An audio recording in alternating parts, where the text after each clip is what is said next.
closing out another eventful year together, a year filled with progress, challenges, and important steps forward in the justice chain.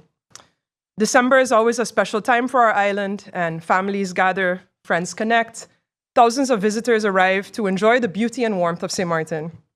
And the season brings great opportunity, but it also calls for increased vigilance, responsible planning, and community cooperation to ensure that everyone, both residents and visitors alike, remain safe. As we move through this high traffic period, it's important that I update the public on safety measures that are already in effect. The police force of St. Martin, in collaboration with the Ministry of Romi, has activated a series of traffic and public order measures through ministerial decrees signed by my person. These measures include 2 targeted public order efforts aimed at creating a safer and more organized environment during one of the busiest times of the year. The first being the restriction of scooters and motorcycles in the front and back street. We've seen an increased use of scooters and motorcycles as a fast getaway method in violent robberies, particularly targeting businesses in the Philipsburg shopping area, increasing the risk to public safety and complicating effective enforcement by the police. To reduce those risks, front and back street will remain closed to motor vehicles on 2 wheels from Monday through Saturday from 8 a.m. to 6:30 p.m. This also applies on public holidays and on late-night shopping events for the duration of any extended opening hours. In addition, Front Street at the Voga Street intersection will be closed in the westbound direction for all vehicles to strengthen traffic control and support enforcement on the ground. Clear traffic signage will be in place at the relevant access points so that residents, visitors, and drivers can follow the rules safely and without any confusion. Residents living in these areas are encouraged to plan accordingly, as access may be limited during those specific times. Secondly, persistent complaints have been received from the tourism sector, the port, and visitors about people approaching tourists in an aggressive or intimidating way and offering services without the required permits, particularly at key arrival points. This negatively affects public order, visitor safety, and our country's reputation. For the 2025-2026 tourist season, that is from December 1st through April 30th, 2026, it is strictly prohibited to loiter with the purpose of aggressively or insistently approaching tourists to offer or sell goods or services without a permit at the entrance of the Dr. A.C. Watty Cruise facility and the cargo facilities on the Juancho Idasquin Boulevard, access to the Captain Hodge Wharf on the boardwalk, and access to the Walter Plants Wharf on the boardwalk. This includes, for example, unpermitted offers relating to vehicle rentals, tours or excursions, braiding, massages, or similar services when done without authorization and in a manner that disrupts order or pressures our visitors. Heightened officer visibility will be in Simpson Bay and Maho will continue to help manage the increased nightlife and tourism activity. Parking enforcement remains active throughout the season. Vehicles in no parking zones, especially in Philipsburg, you remain subject to towing. These measures are not meant to punish lawful business. They're intended to protect public safety, support effective policing, and ensure that Philipsburg remains a place where visitors can shop and work safely, and where our visitors feel welcome from the moment that they arrive on our shores. I ask everybody for their cooperation. Please respect the restrictions, obey the signs, and more importantly, listen to the instructions of the officers on the ground. As we enter the busy event season, I wish to remind all promoters, venue owners, and entertainers that event permits are mandatory under the General Police Ordinance, the APK. No public event may take place without a valid permit issued by the Minister of Justice. These regulations exist to ensure that the police can properly assess risks to public order and public safety, including, of course, traffic safety, and that we can in advance plan our deployment accordingly.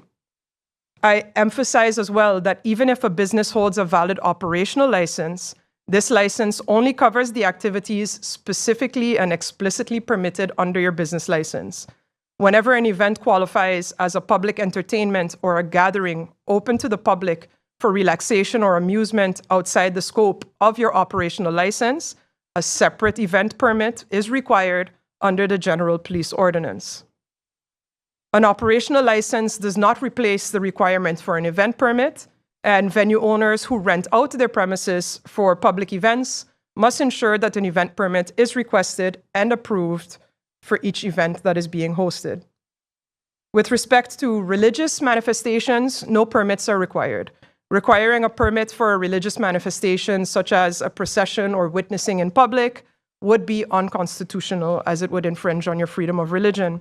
However, public events with a religious connotation outside the church, like a gospel event, require a permit. If you're planning on having a public manifestation of religious nature, you are obligated to report this to the ministry 48 hours in advance, just so that we are aware and that we can make any adjustments, of course, to our own schedules. Then, before I continue, I too want to address the concerns that many residents have raised about traffic, crime, and the general sense of safety during this time of the year. These concerns are genuine, and I hear them. Safety does not improve through commentary alone, and it improves through capacity, planning, enforcement, and sustained action. And that is what we've been doing while operating under the very real constraints that have been built up over many years. Traffic during December will never be perfect on any island, but we are managing it with structure, enforcement, and clear rules. What we ask from the public is cooperation, patience, and planning. Safety on a busy island requires all of us to do our part. With respect to recent robberies, KPSM has identified patterns, adjusted patrol routes, and initiated targeted enforcement. The force has intensified its visibility, we've increased patrols in key high-risk areas, and we've also refocused our resources. These are not ad hoc reactions, but they're part of a broader data-driven approach that is already guiding our work into 2026. Alongside these efforts, KPSM has already made arrests linked to ongoing investigations. The force continues to work closely with the prosecutor's office to ensure swift case progression.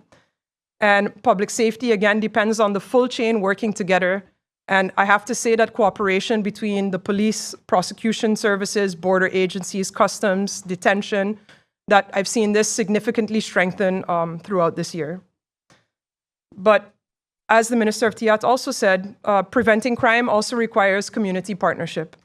So I therefore urge residents and businesses to secure your premises, lock your vehicles, use lighting, and report any suspicious behavior immediately. A safer island begins with simple steps that every household and business can take. We're also turning around systems that have suffered from decades of underinvestment, staffing shortages, and outdated infrastructures. These issues cannot be erased in 12 months, but for the first time in many years, the progress is visible and it's measurable. When people ask what the Ministry of Justice has done, the answer is not rhetoric. It is LBA completion, retroactive payments, reinforced police presence, infrastructure upgrades, international project advancement, and the start of long-awaited construction. These are concrete improvements and not just intentions. So following batches reflect our most recent progress. Batch 14, consisting of 29 staff, expected from the governor today, December regulations for those, and we hope that those will also be completed again before the holidays. Many staff members have waited a long time for a closure on this matter, and I think that this progress brings us another step to completing the full circle. In addition to the LBA process, however, significant retroactive payments have also been finalized. This includes KPSM on-call services, 35 advices, totaling an amount of 754,000 guilders, KPSM Jubilee payments, 12 advices totaling 118,769,000 guilders. Then the following retroactive payments remain actively in process. That is the prison Jubilees, 19 advices currently with the governor, KPSM Jubilees, 9 advices pending, KPSM on-call services, 2 advices pending, immigration retroactive overtime, 14 advices under review at the on-call, 4 advices under review, and the KPSM retroactive overtime currently being processed by our HR team at the Ministry of Justice.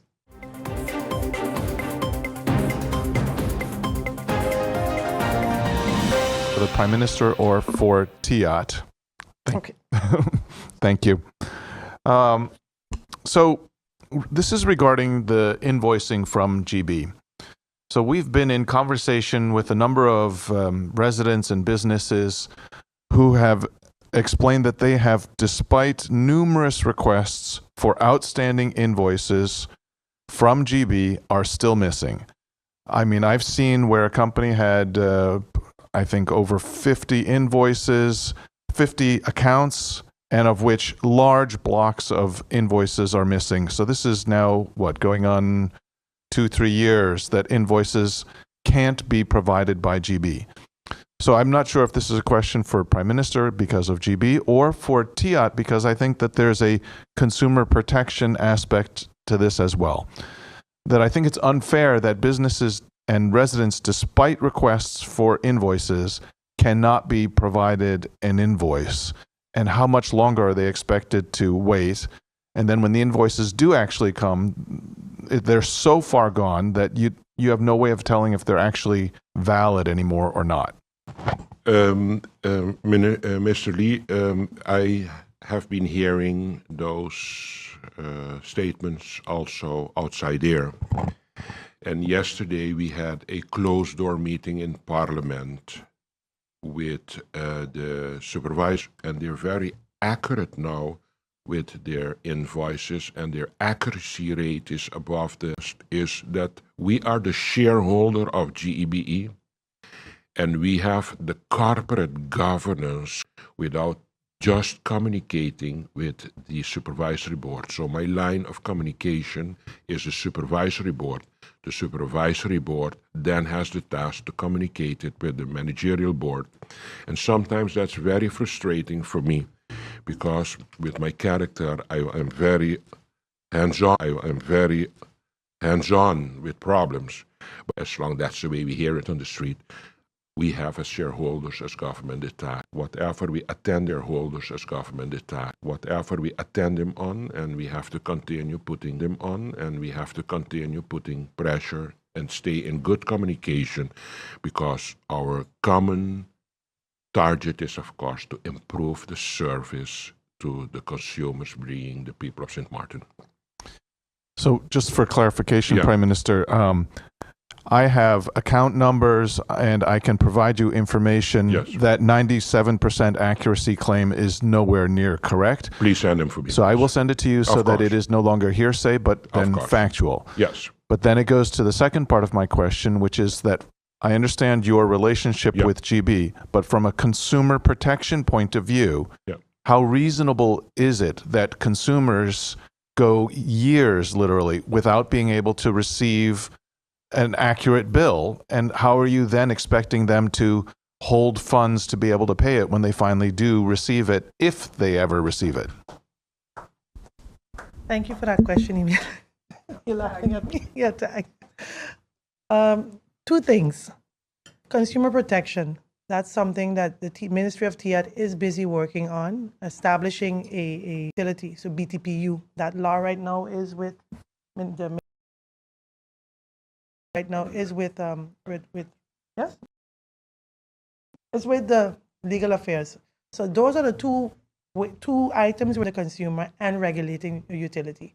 Those two are going to be hopefully presented legal affairs. Tariffs. We are busy, as the Minister of TIAT said already, that we are busy with the establishment of the legal framework for BTP that has already been decided on, that they're going to be the regulator for the electricity tariffs for Country St. Martin. We are so far already that we mandated the BTP to become the regulator for the utility tariffs for St. Martin. That's one.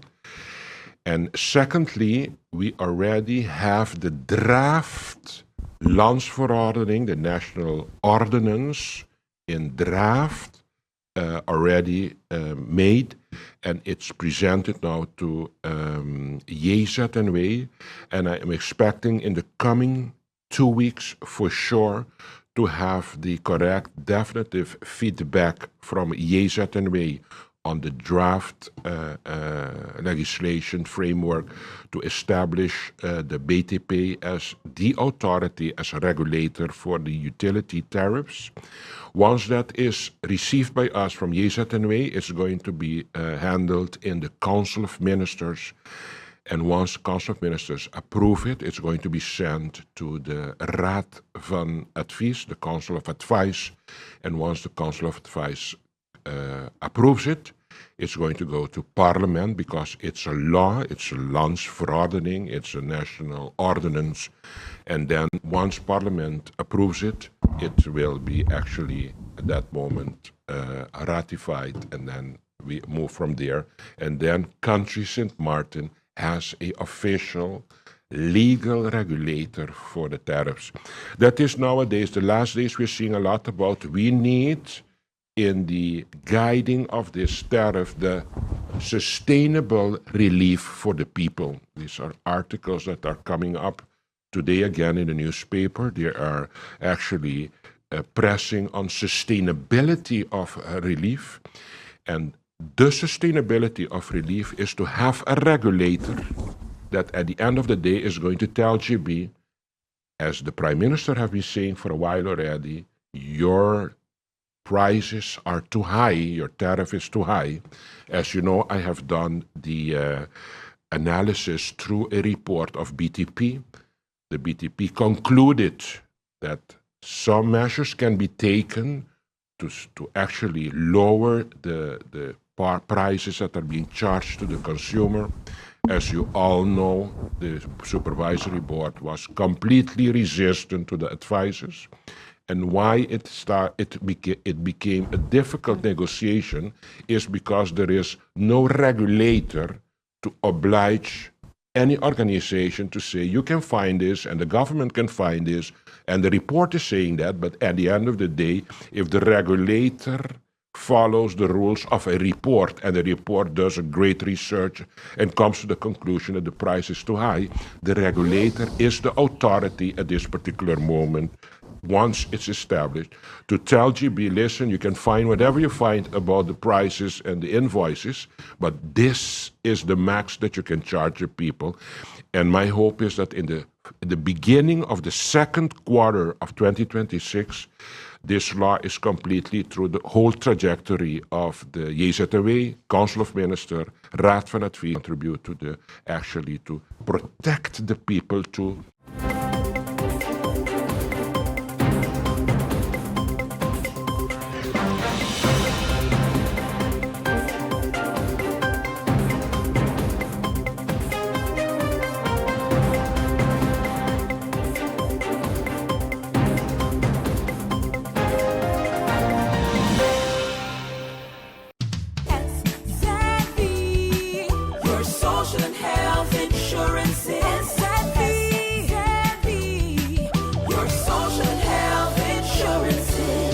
Are you SXM insured?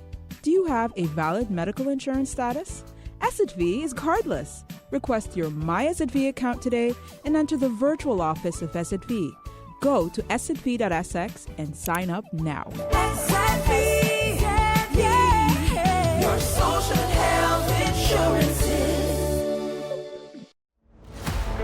24/7 TV programming on www.stmartinmediacenter.com, SXM Daily News, PBS NewsHour, Now You Know, Com programs, documentary, entertainment, sports events, Saturday children's hours, religion programs, and movies. Click on SXM TV broadcast to see your favorite programs.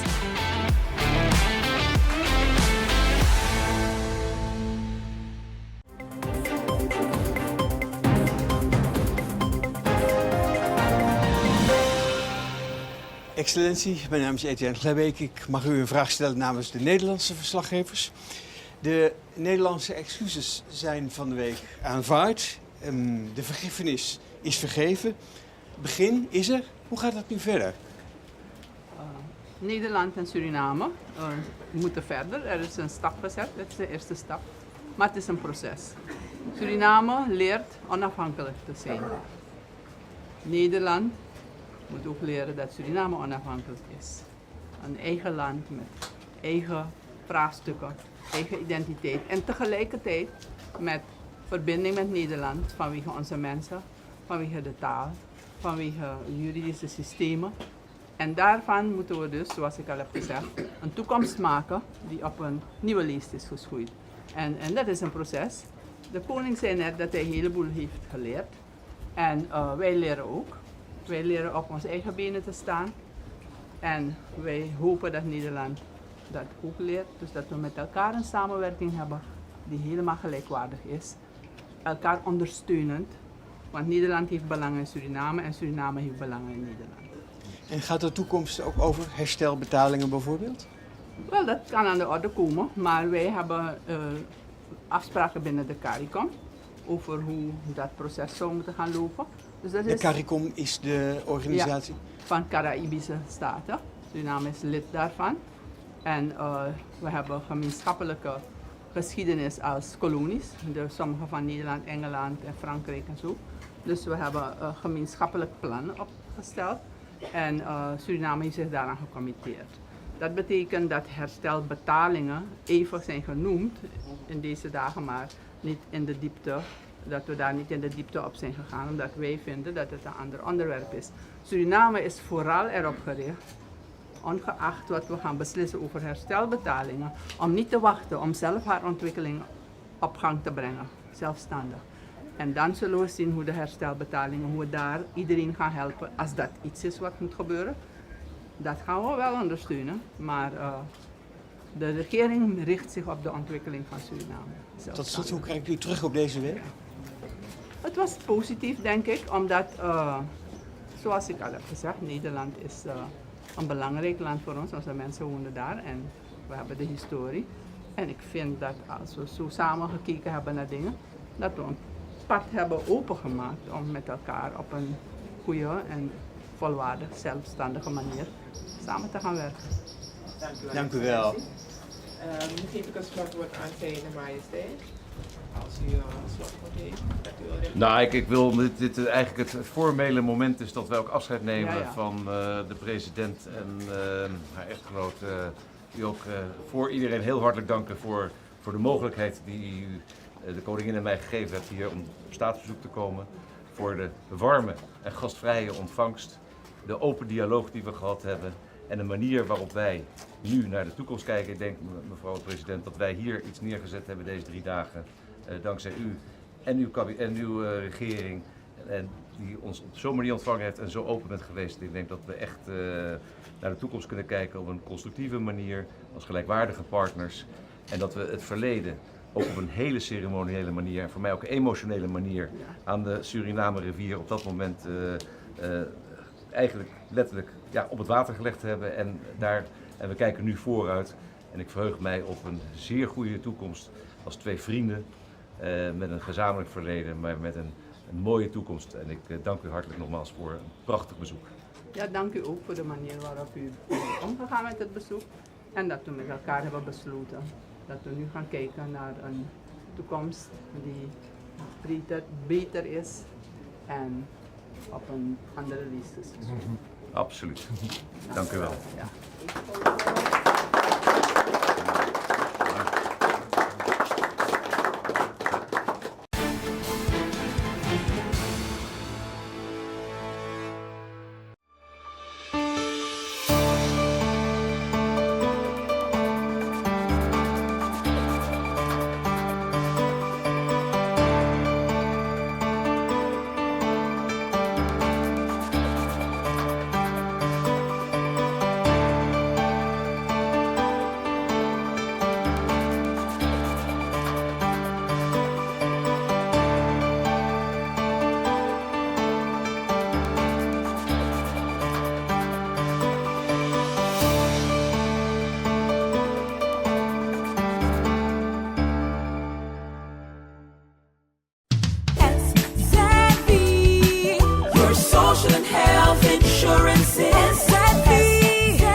Asset V insured? Do you have a valid medical insurance status? Asset V is cardless. Request your My Asset V account today and enter the virtual office of Asset V. Go to assetv.sx and sign up now. SXM, yeah. Your social health insurances. 24/7 TV programming on www.stmartinmediacenter.com. SXM Daily News.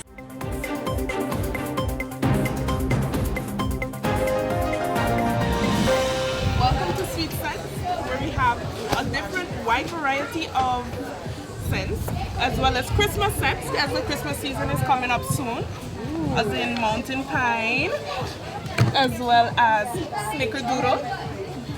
There is also clothing, which is sensational styles. If you're interested, a female, you're interested in bathing suits as well as nice outfits, you can always check out sensational styles for your purchases. This is black raspberry vanilla. How does it smell? It smells very subtle, very free. Yeah. Yeah. Then we have Christmas tree. With the season and everything. This one is mountain pine. Mountain pine.